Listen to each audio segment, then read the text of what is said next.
This is Rating Podcast Live. Welcome everybody to today's Rating Podcast Live.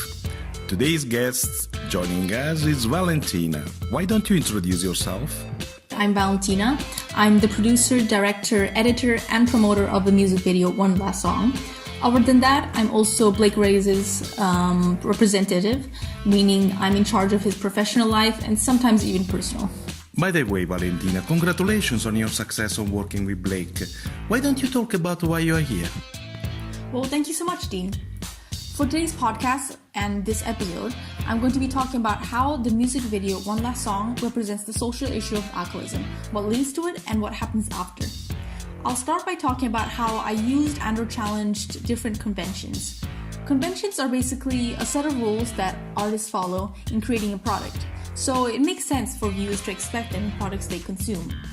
What I want to do in this music video was to challenge a lot of these conventions and see how audiences would react to them.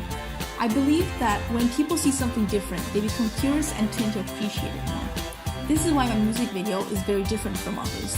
What I've done is I try to show real-life, everyday situation that a lot of people would understand or possibly even relate to in only one perspective, the one of a table. From a dining table, restaurant table, picnic table, basically any kind of table you can think of. Other than that detail, everything else about my video followed conventions.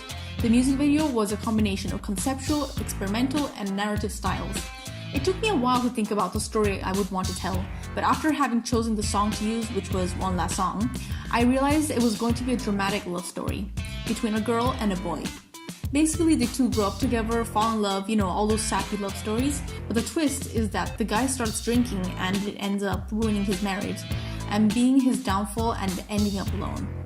It is pretty common for these things to happen nowadays. Two people are young in love, and with all due respect to the couples out there, being very naive. Either the man starts drinking and feeling sorry for himself after his wife leaves him, or he's been doing that already before. Reasons that may lead to this, or may have led to this, which I found through research, is mostly stress from work. I actually also wanted to represent unhealthy relationships. It is very common for young girls and boys to stay in a relationship even though it's not good for them, and in my video it took the girls so long to finally end things. The two main characters that I portrayed were from the middle class.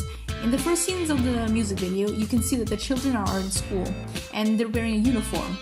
Usually public schools don't have uniforms, but just a dress code, or at least that's what I know. So their parents could afford them to go to a pretty prestige school, meaning they're, pretty okay with the money. As they grow up, the man is wearing, fancy and posh clothing. He's wearing an expensive watch and a tuxedo.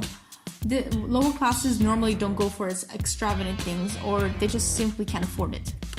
The Digipack and website follow their respective conventions. I took inspiration from many existing soul pop and R&B artists, such as Adele, G-Eazy, and Sam Smith, which is the actual artist of the song I used.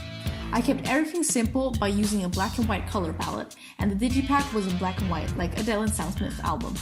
I kept the conventions of having my artist's real name what he was known for, like many other artists of the same genre.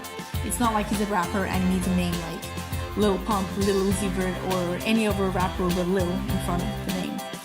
Anyway, it seems like I have to wrap this episode up, but it's okay because I explained everything I had to. This is Rating Podcast Live.